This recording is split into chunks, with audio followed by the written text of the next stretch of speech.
Yeah, we can talk about another indie game. That's another thing about this new format, guys. It doesn't exactly need to slot in. Things can also mix, Match. mix, match, and share categories. They can be cross-referenced, is what we're trying to say. Cross-referenced, So yes. we have our indie games here at the end of our episodes, even though we've technically talked about 2 indie games already, as Christian pointed out. Gotta do 2 But more. If you have an indie an suggestion, by indie all suggestion, means, yeah, please. toss that our way. We I actually own love indie games as much as I suppose we didn't really give it shit, but as much criticism as we gave the first Flame game. in the Flood. The Flame in the Flood. I'm putting that in Google right now, so I don't forget to look at it more. Flame in the Flood. Okay. Yeah, that's right. FNAF. We're on it. We're back with FNAF 3. I went with a theme of threes, if you guys couldn't tell. You did. Castlevania 3, FNAF 3, the Season 3 Halloween episode, and both FNAF and Castlevania are games that we have played for our previous Halloween specials. Yes. Yep. Not consecutively, but previously we have played the first 2 games for past Halloween specials. So I was like, this is fucking perfect. Castlevania 3, FNAF 3, the FNAF movie just came out, and I'm excited to talk about it. Christian, have you seen... 3/1, you know, I have not seen the movie, but I do You've not seen the movie, okay. Yes. I do plan on it, though. So, spoiler-free review of the movie. On every technical level, it sucked. I loved it, though. Yeah, I've heard that if you're really into the games, it's pretty good.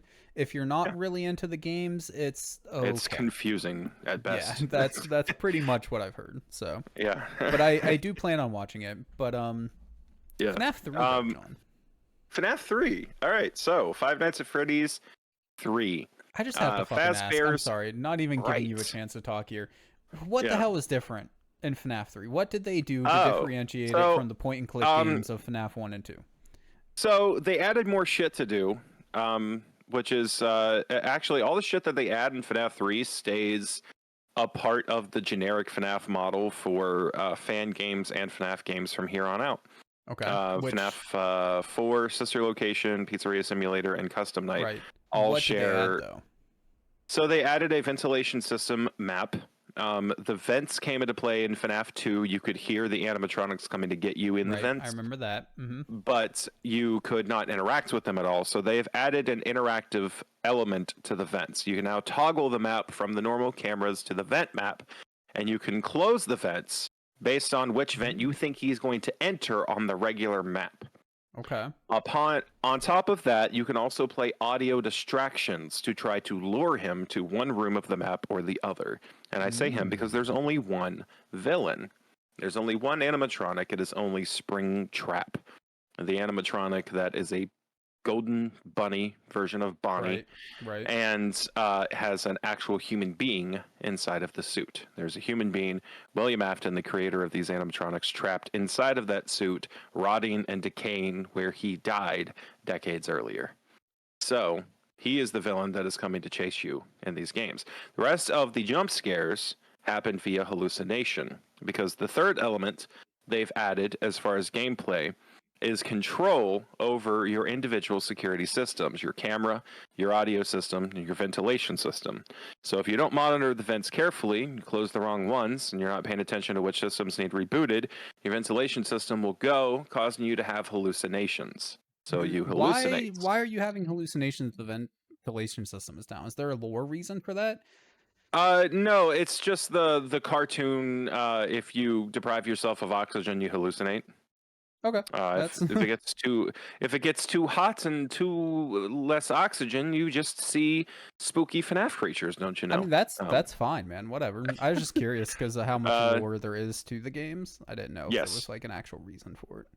I don't know beyond that, maybe. But I think it's literally just like cartoon logic, like. The ventilation system's off. You're going to start hallucinating out there. Not everything in the world it's not like you're in space. That's fun. Yeah. I don't know why that happens so abruptly. And I think there is a lore reason as to why you're hallucinating the things that you are seeing, specifically. I believe you are supposed to be William Afton's son or something during this whole adventure. First Don't few ask games. me, my guy. Yeah, ask Matt Pat. He was in the movie. Spoilers. So anyway, he not Matt Pat.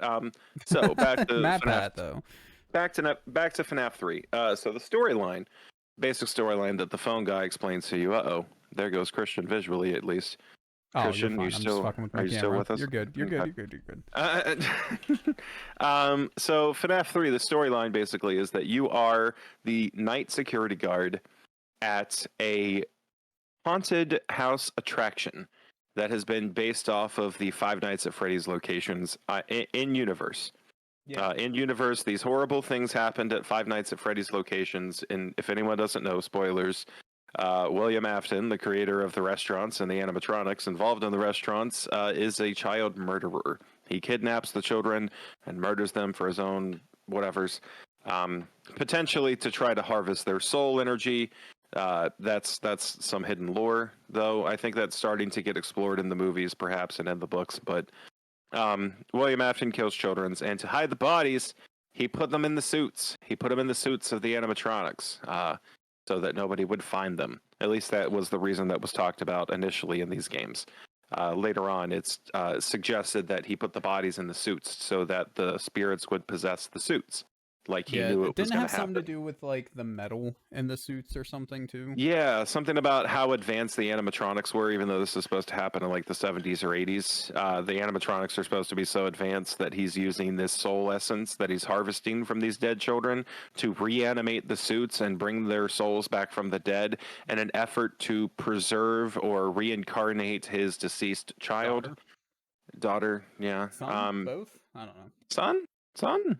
My son. It's something like that. And here you catch up with William Afton in FNAF 3 here, having survived in this horrible mangled state in this suit for a couple of decades, and he has come to haunt you at the haunted house attraction because the guy on the phone that is so happy to have recovered an actual Five Nights at Freddy, no, not Five Nights, Freddy Fazbear's animatronic. He's so happy to have got a real one, and the real one that he just happened to find is the worst one. He happened to find the one with the actual dead guy inside of it, the worst guy that created all of the other animatronics. Yes. And the reason that he's trapped in there, for anyone that doesn't know these games or doesn't know the lore, some of these suits in the games are not completely robotic suits or animatronic suits. Some of these suits are wearable. And the way that they would explain it in universe is that you had these things called spring locks that would maneuver the extra bits and pieces out of the way, allowing you to wear the suit and operate it like a mascot suit. And if these spring locks were to ever fail, the animatronic pieces just shoot out unceremoniously all over the place, springing it back to life. And if you're ever inside the suit when this happens, they would just shoot out all through your body, impaling you everywhere and causing you to bleed out inside of the suit, which is what happened to good old William Afton, and how he remains in there today. A rotting right corpse now, at this moment. Because, of course, after he died, his body was inhabiting the suit, and it possessed it. So he's been able to operate the suit with his own dead body inside of it ever since. Some say he still is to this day. To this day. And isn't that just the best news for our protagonist in this game? Christian, this game is probably my least favorite so far of the franchise. Really? I greatly appreciate everything they're doing, and I actually enjoy the gameplay the most of any of the games so far. I love that there's more stuff to do. It actually feels like the cameras serve a purpose, because if you haven't caught on in the last two games that we tried, the cameras are barely there just to, like, the cameras are really just there for the scare factor. They don't affect the gameplay that much. It's more like they've been in here every game so far, so they just kind of need to be brought forward sort of thing? No, actually, sorry, what I was trying to say is with the first two games, the cameras barely mattered, it seems like. It seems like they matter more in this game. In this game, you actually need to know where he is in the restaurant so that you can play an audio cue and get him to go to a different place in the restaurant. So you actually do have to locate him. The cameras in the first two games are basically to let you know how close they are to you. That way you know how to react when they get there. In the first game, you have to flash your lights or shut your door. In the second game, you have to flash your lights or throw the mask on. You know, you have to be reactionary when they actually get there, but you don't do much to prevent them from getting there. In this game, you actually take an active step in preventing him from getting to you. Once he gets to you, you're pretty much fucked unless you're at time, and it just rolls over right in time. But in the other games, once they got to you, you could usually react in some way to try and prevent your demise.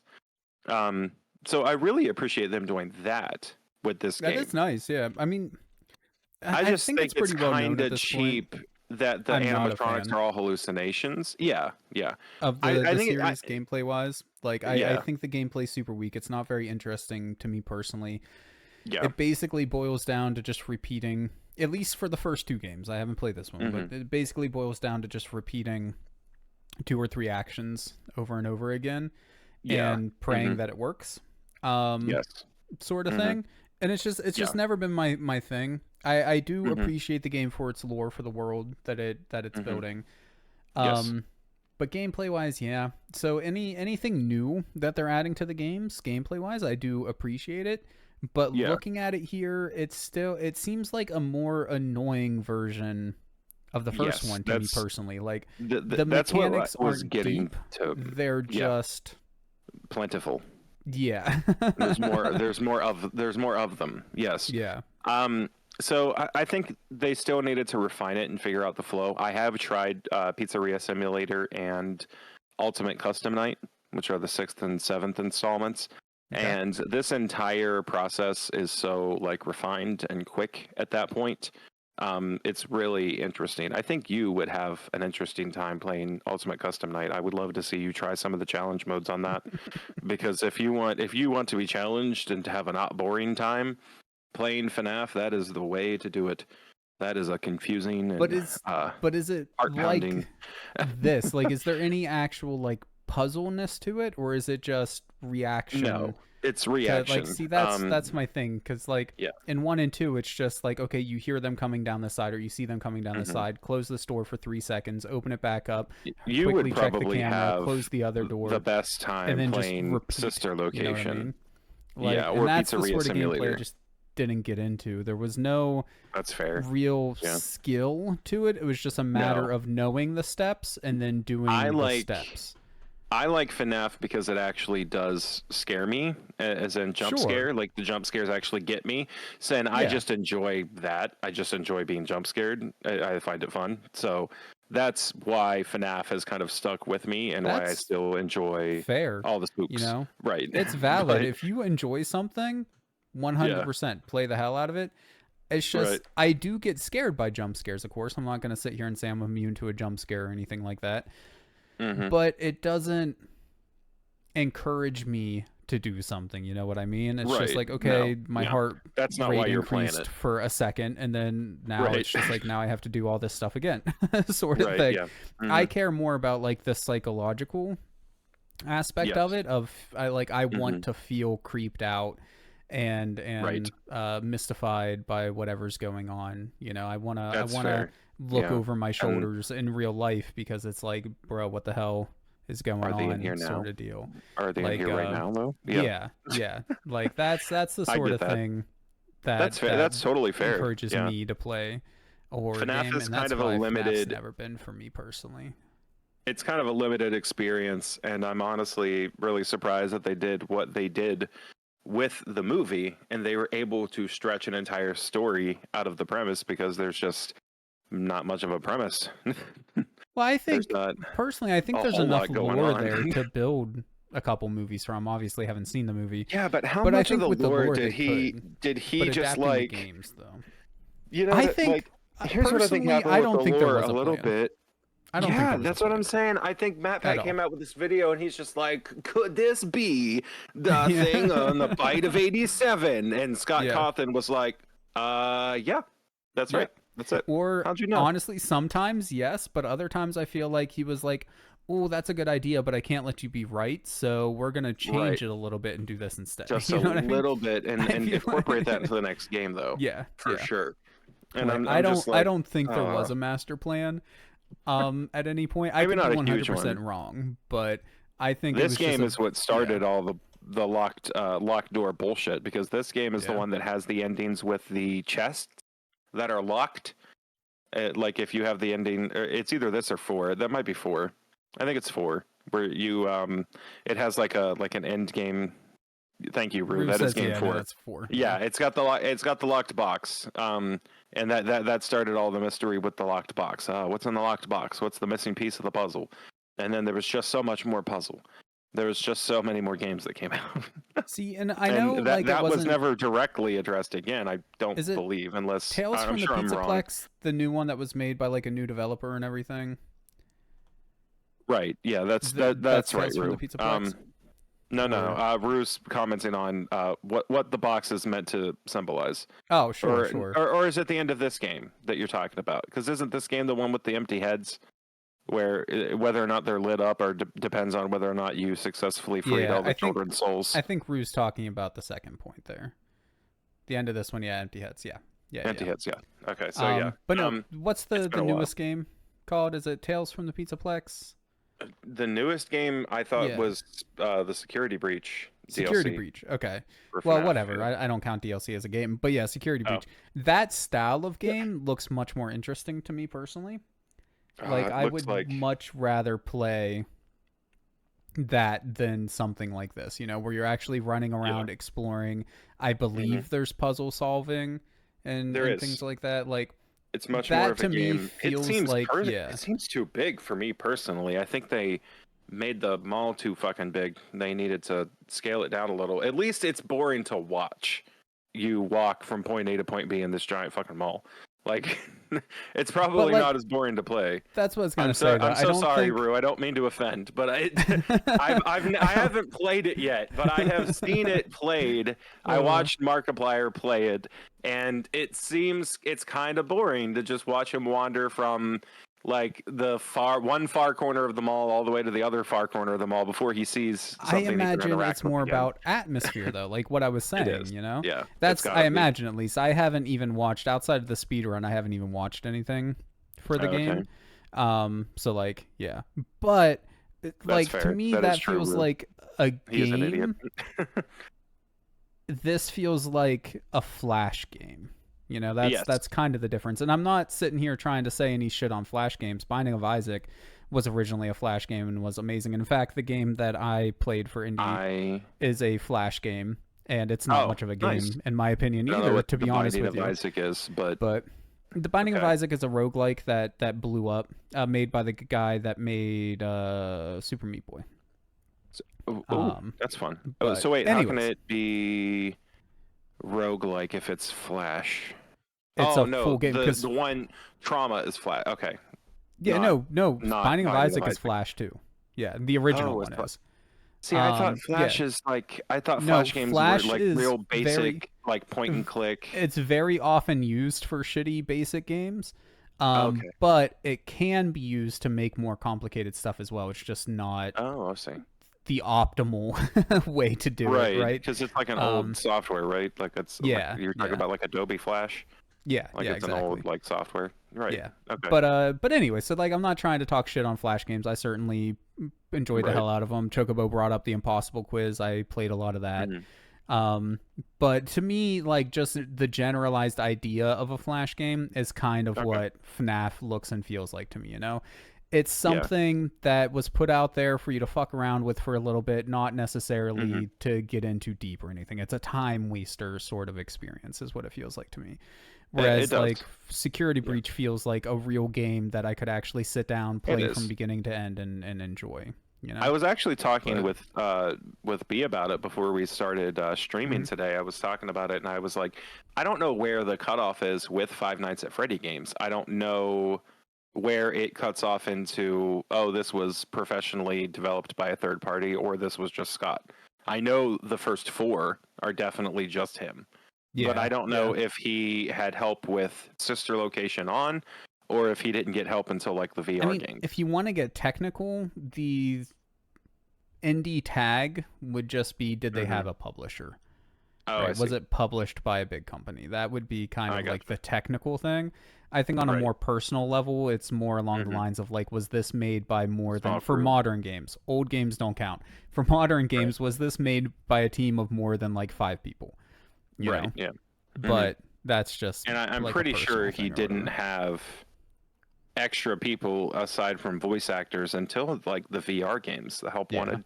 Yeah. When the VR remake of this came out and all the other stuff that was in that, I know that was professional development because I'm sure he didn't just. I don't know how hard it is to make a VR game, but I imagine it's not that much easy. Harder. Really? It's not that much harder than making like a normal 3D game, at least. There are some skills that you have to learn, of course, but it's nothing like insane as long as you're using an engine that has like built-in support for it and stuff. I don't know how much harder it would be to make like your own engine to support VR, but But anyways, yeah, well, no, fair. I as far as Five Nights at Freddy's go, I don't think it's for me personally. I'm probably not gonna play it. But did you enjoy your time with it, John? I did. I would like to play the whole franchise. I enjoyed a lot. I have all of the games. And by all of the games, I mean I paid for the first 5, and the 6th and 7th one are free. So interesting fact from Rue, and it's one that I've actually heard of before. Ooh. But you want to know something interesting? The whole reason we got FNAF is because one of Scott's more Christian games had 3D models that scared the shit out of people, and he ran with that idea. Yeah. He was like, I guess it wasn't that. I'm really good at making a freaky looking thing. I guess it wasn't that exactly that I had heard, but I had heard that it was basically like he was a struggling game developer. None of his games had really taken off, and he made a bunch of, Christian style games. And then as kind of like a last ditch effort, he made FNAF basically. It's just like, okay, I'm, done making games. And then FNAF was going to be his last effort. Yeah, exactly. Like, and then it kind of just took off. That, I believe, is not a true story. I don't believe. You don't think so? I don't believe it is. The Final Fantasy being like the last ditch effort of a dying company sort of thing. I could be wrong, but I think that's more like, folktale sort of thing that just kind of fits with the name and everything. But yeah, that's fair. Someone pick a number between 1 and 5. 4. Some pick a number between 1 and 5. Is that 3? Should we pick a number, or are you saying, well, I don't know. I pick a number 4. Between 1 and 5. Rumble Roses. Oh, he was picking which game to to vote on. He had 5 choices, I'm guessing. So hey, that's so cool. It rains all over the screen. Look at that. Yeah, it's from corner to corner. Oh shit. Yeah, there's been some upgrades over the past 2 years. Upgrades. But you got anything else, John? Not for FNAF 3. No, it's pretty. It's pretty generic FNAF game. I would play just one more level. In fact, I'd play the rest of the games, and I intend to at some point. I don't know if I'm going to save them all for Halloween specials in the years to come. Right, but just in general. Just in general, yeah. I would like to play more FNAF games. I enjoy the franchise, and it helped my enjoyment of the movie a lot. I went to film school, if anybody doesn't know, and that doesn't mean anything at all. Rue, I might, because you're definitely more experienced than me. I have been keeping up with it in general throughout the years as it's been coming out, but I would definitely need a refresher because that MatPat video playlist is like 50 videos long at this point. I've watched them all. I don't remember much of them, but I've watched them all. I do, like I said, I really appreciate the lore and world building. I just cannot play the games. I just do not enjoy the gameplay of the games. I have revisited Markiplier's first video, his first FNAF video, probably no less than 30 or 40 times. In fact, I've shown it to Christian and pointed out my favorite little bits to quote. But that's ridiculous. It. I don't. Yeah, I have Markiplier's playlist saved, and I do watch it all the time. But unfortunately, he doesn't delve any deeper into the lore than what is like available to be seen on the screen and consumed, you know, Well, because he he does always a wants lot to of, like he makes a lot of assumptions he makes a of lot of like what's assumptions. going on Yes, or whatever, like a lot of yeah, guesses for what's in the future and things like that. yes, I agree, Yeah, I do Rube. plan on watching the movie as well. I I do do enjoy the one of movie. these I days. love the movie because I love yeah, and it had a lot of stuff from books in it too, because I have read the first 3 books that they came out with, the Silver Eyes books. I read those. I just don't know how Um, to read, so that's fair. It's hard, man. You know, there's all these you're telling symbols on me, paper, and yeah, it confuses me. Like, the fuck that is an was F? crazy. Like, Yeah, that I mean that's fair. spoiler alert, my guy. Jesus. Spoiler alerts. You Yeah, I don't know haven't who even makes seen this. the movie yet. Also, I mean, if it makes you feel any better, Christian, they do cut away. You don't get to see it in all of its glory. I would rather you did get to see it in all of its glory, but Yes, no, I I don't know who know. Max is now, but I will know who Max is whenever I watch the movie, right? Yeah, Because their name is you don't get to Max. see it in quite all of its Like, glory, and that was something that angered B actually, because B is a huge fan of the Banana well, Splits movie, that's another and the thing that Banana Splits movie was full of gore.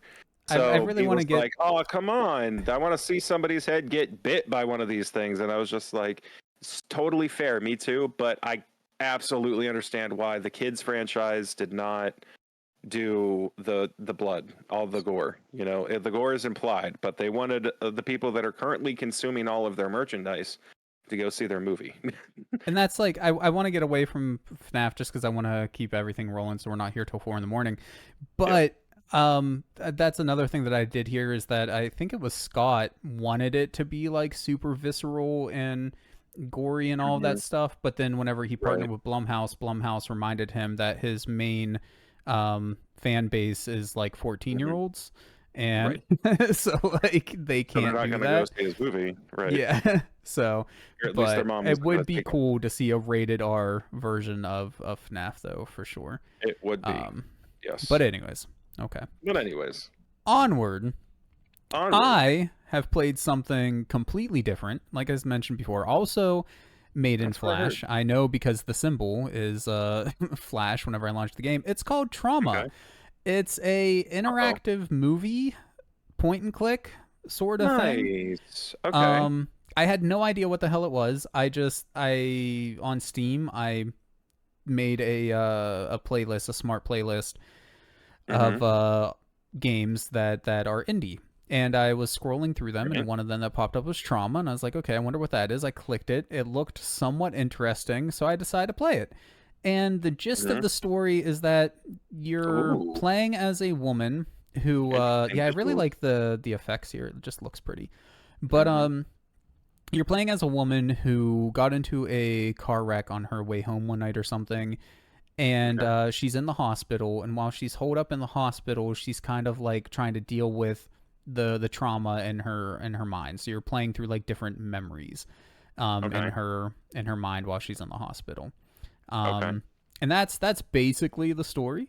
Uh, That's really cool, actually. so I mean, this is this is that's the a really woman. interesting premise. Okay. Yeah, yeah. But the game itself, though, we'll get to the gameplay. Should pop up here shortly. Okay. It's not great. It's okay. This Okay. legitimately, I kind of mentioned how the other game felt like a student project. This legitimately feels like a student project to me. It Um, looks like a student film for sure. yeah, it's more like an art piece. I feel like, kind of something like Dear Esther, but with a little bit more gameplay to it. So Dear Esther, yeah, it's a walking simulator where people I wrote like you, talk but to you you. still ain't So calling. this is actually the game that you're seeing right now, right? Okay. You see a Ooh. photograph, and then you can click Okay. on the screen to switch to another photograph. And Huh. then you'll find That Polaroid sounds pictures interesting. on the ground. Huh. And at this point, I Okay. discovered that you can draw symbols on the screen to do Bruh. different things. All Um, right. you can draw a I'm symbol hooked. to zoom out. You can draw a symbol to turn right, to turn left, to turn around completely, to capture ghosts, um, to Oh, okay. lift things, Oh, are to you a ghost? no, No, you said you're in the you're a hospital. memory. Your Yeah, memory. Your memory. yeah. Okay. Okay. So you Um, can capture a ghost in your memory. yes. Okay. And you can like suck I love things the way into a that. drain, right? Oh, okay. Like You like that's getting it out of your subconscious, so to speak. I Is that don't know maybe if it was that representative deep. of that? Like I have no emptying your brain of it? So I don't know if I it's really love the meant to be that way, deep, but real quick, that when you click the pictures, like when you're trying to decide which angle you want to look at, it yeah, shows you how the image itself would like blurs physically it. angle. Yeah, Yeah, like it's a yeah, blurry representation. yeah. Like you can like move your mouse around to find the different things you can interact with and click on and move. Which And is kind it's of a really neat. interesting way to do it because if this were an Oh, you can old-fashioned, also cut things. I forgot about that. You can also oh, cut like if this were plants. like an old-fashioned Carmen Sandiego game, it would just be arrows on the screen, you know. Right, So right. it's like But even this though is an it interesting looks way to neat frame that. as like Hmm. an art piece or whatever, there's a problem with it. Whereas whenever you want to click on, say, a photograph on the screen, sometimes it's really hard to click on the photograph because Yeah. these pictures take up such a large Right. portion of the play area, right? Right. So Yeah. it looks neat, but it can be hard to tell where you're going, and it's not the most user friendly thing. I think maybe Um, a radial would have been better, maybe, but maybe. it's not always like sometimes you can Like, go because you have all this black in, around the out. corners, so it Yeah, would I be think the cool if, like, game was maybe they made put, for like more 4:3 aspect ratio, you yeah, know? because of Yeah, Polaroids. yeah, But like, but like, you know what I mean? Like, if they put like a radial wheel, so you got the black border, right? And they just put like an oval shaped radial wheel around the center image. That way, you leave the image untarnished by UI, right. and you have all your UI around the outside, but it still does the gimmick, right? It still has the sideways tilted pictures all around in a circle. Sure. Maybe they could have Something done like something that, like that. maybe. I honestly don't know what I would have done. Yeah, Um, but that's the fair. gameplay, it's kind of a little bit of a mystery, of course, right? And then Hmm. it's a little bit of a puzzle game. There's some puzzle elements with completing the different objectives in the game. Each level, there's only 4 of them. Each level has a main objective that you're trying to Right. complete. Hmm. Um, and then there's also 3 sub objectives for each level, Okay. like alternate endings for the level, whatever you want to call it.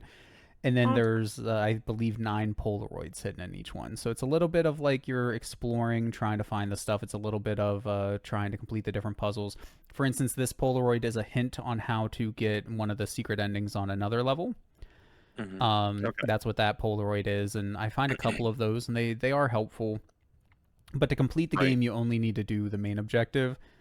I didn't Okay. do it myself, but I did look up what the true ending is of the game. I Uh-huh. was very disappointed. It doesn't really change anything. The Oh, okay. video is a tiny bit different. Like it changes the license plate, I think. Um the girl is in frame for like an extra second or two or something like that. Uh, I was hoping there would be okay. some sort of reveal of her like getting over her trauma or coming to terms with what happened or something, because the final video is just her leaving the hospital and going home. The final Huh. video when you Oh, complete okay. everything is her going home from the hospital. Like it's just there's Oh, nothing really, okay. there's no payoff at the end of the game, Gotcha. which was disappointing. Yeah, Um that would make sense. Yeah, for yeah. a game that's not very action heavy, the story is all you have basically for Yeah, pretty resolution. much. Story, a little bit of puzzle. Um you know, it's an interesting experience, I guess. I don't remember where I Hmm. got it. I don't remember how much it cost. I Huh. have no idea. If You this said it's on game Steam, cost, right? yeah, that's where I got it at least. I don't know if it's still even available on Steam Oh, okay. cuz like I could have had this for years for all I know. Okay, it That's is listed on Steam for $2.99, so for okay. $3 is what it's Nice. listed for. Okay. Which honestly, $3 seems about right for what you get. So here you can see I'm completing the main objective Oh wow. for the first level, which was getting your teddy Right. bear, your childhood teddy bear, and you get that objective by finding out the symbol to lift an object. And Right. there was like this boulder thing on top of your teddy bear, so you had to lift it to get your teddy bear, and that was the main Right. objective for the first one. And that did or didn't happen IRL in this person's life. I'm assuming it didn't, because Right. Because like they're you they're know, healing they're healing their trauma, you said. yeah, Presumably trying to get exactly. over it while they're recovering, like they're replaying from the car wreck. Exactly. trying to resolve things. So, Okay. and then like in the, I believe it's the next level, she starts talking about like the ghosts and things, Mhm. and following them and seeing where they Uh-oh. go and what they're up to and different kinds of stuff. Like, Yeah. but none of it. It's all very. What's the right word for it? It's all very. Abstract. Yes, exactly. Mm. Everything is very abstract. You don't see the car wreck happen, right? You just see Okay. the light show of the car Hmm. wreck, and then she's in the hospital, and then like the ghosts, which you see right here coming up on screen, is just Hmm. like a blurred picture of like somebody moving quickly, sort of thing, Right. you know? Uh-huh. And like, what is the trauma of this specific memory? I have no idea. Right. There's one Right. where like the goal is to go It's down the path interpretive. less traveled instead of going down like the main road. I, Right. I So have no perhaps idea. a crossroad in their life, there where they wish I, they would have taken this path instead did of this something one. different. I maybe, Right. I don't know, Something like but it's that. all so abstract that you don't really, I never really felt myself getting a connection to this woman or to her story, because there Gotcha. was nothing really to draw Mm. me into it. It was all Too too abstract. vague. Yeah, Right. for me to really like care. And then when I got to I the end gotcha. and there not being any sort of payoff to it, it Hmm. kind of felt like a little bit of a waste because of Right. that. Like, Hmm. I don't know, That man. makes sense. It's a weird experience. For $3, I would say try Yeah. it if it looks interesting to you. Yes. There are some annoyances with like the sound. Whenever you draw a symbol, it makes a sound, and whenever you're trying to quickly turn right or left, or zoom out or do this or that or whatever, that hearing that sound over and over and over again can get a little bit annoying.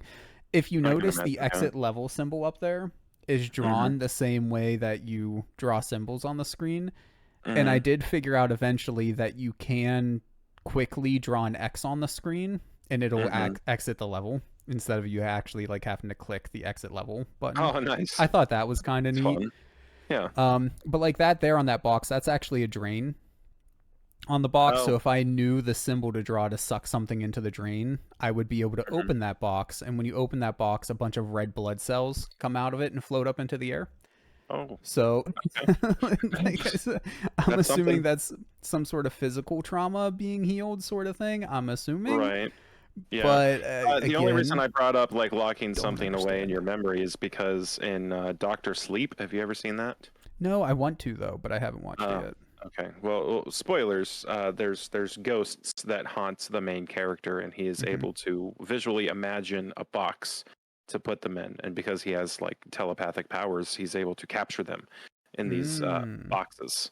In his, but okay. Okay. he just imagines and visualizes a box in his mind, and then closes the box once they're in it, and that's how he's Ah, able to capture a ghost. fun. So he keeps these ghosts captured on some sort of alternate plane via his power. He Right. doesn't Right. actually keep them stored inside of his brain per se, but that's what I was curious about. I was wondering if maybe that took inspiration from Doctor Sleep, and it was I'm. This is suggesting that you old, can. so no. Yeah, well, the Doctor Sleep book is old. The movie is not, but the Oh, I book didn't is realize it was older. based off a book. It makes sense because that Yeah, director seems to base all of his stuff off of books or poems or this or that or whatever. yes, But yeah. yeah. But I didn't realize it was. I've just seen the DVD cover and thought it was interesting. But about the game though, like the only other major problem I have with it is that it can be really hard sometimes to tell where the hell you are, like to get back to a certain place or whatever, I can imagine with because the of absence how of the actual yeah, arrows. with the way the game works, the movement works with you just moving from picture to picture, from left to Hmm. right, up, down, whatever. It can be really hard to tell where you are, and sometimes the movement will be very granular. When you look right, Hmm. it'll actually like fade from one photo to the next. It'll be like right next to each other, sort of thing. Like you're I turning gotcha. right and taking a picture. But other times, Hmm. if you've ever played with Google Street View, it's kind of like that, right? You're moving down the road I and was you're moving like one step at a time, and I would everything's think it going would work smoothly. more like that, but it looks like it's a more confusing version of that. It is a more confusing version, but like you'll be Yeah. moving down the road and everything will be like one easy step at a time to understand, and then suddenly you'll just have like a huge jump and you'll be on a completely different street. That's what this game does a lot, especially in the later level. I see. Okay. And so it can be very confusing to what the hell, where you are, right? And Right. like you might know where you need to go, but not be able to easily get there, which can be annoying, very annoying. Right. Right. So like there's that. But like I said, for $3, it's an interesting experience. I like the look of it as an art piece. I think it's very cool. I just don't necessarily think it's a very good game. I mean, that's fair. Yeah, If like it the was, story isn't captivating enough for the gimmick, yeah, maybe? Or, yeah, like the yeah, resolution doesn't pay off what yeah, this gimmick is setting up because it's a all of very that. long setup. It's a very long setup and it's very tedious what you're doing here. So, like, exactly. you would need some sort of big, like, at the end, or big twist, or a couple of spooks. Maybe this would be a good horror Something game. somewhere. And like I was constantly waiting for that sort of payoff, right? Because like I'd find a card that would hint at going and doing this thing in another level, and I'd be like, okay, I'll go and do that thing. Maybe something cool will happen, and it'll Right. just be like she has a single voice Oh, line shit. um That's weird about how that like did yeah, that. turned into a rocket ship and all of that, or balloons, Yeah, and then whatever. the walls peeled Building, and fell yeah, like it's very rubber. weird. I mean, it's a dream world, right? Right. So That like, makes I yeah, like that. I weird liked that things part. It happen. was like a dream, and Yeah, they should have maybe leaned into that a little more yeah, fantastical things to look at while yeah. you're wandering. That would have But been good. yeah, no, I don't know. Like I said, it's a thing. If it was, I could see this being, baby's first game that they made, and in that case, And it's pretty good. But yeah. I don't mean to ruin the flow here, but can we take a bathroom break? Is that like a a thing we can bathroom do? break, And oof, yeah, and oof. then come Yeah, back no, come you back to can go wrap this pee. thing up. You can go Okay. pee if you I, need to go I'm pee. I'm really sorry. But You're all right, we my guy. have been on here for 2 hours and 20 minutes. Yeah, I didn't realize that. Wow. Yeah, just give me a hot second, will you? you're good, man. We'll be back after we take a quick pee break, guys. We're just gonna be winding it down, talking about some BS and maybe some news. So, BRB.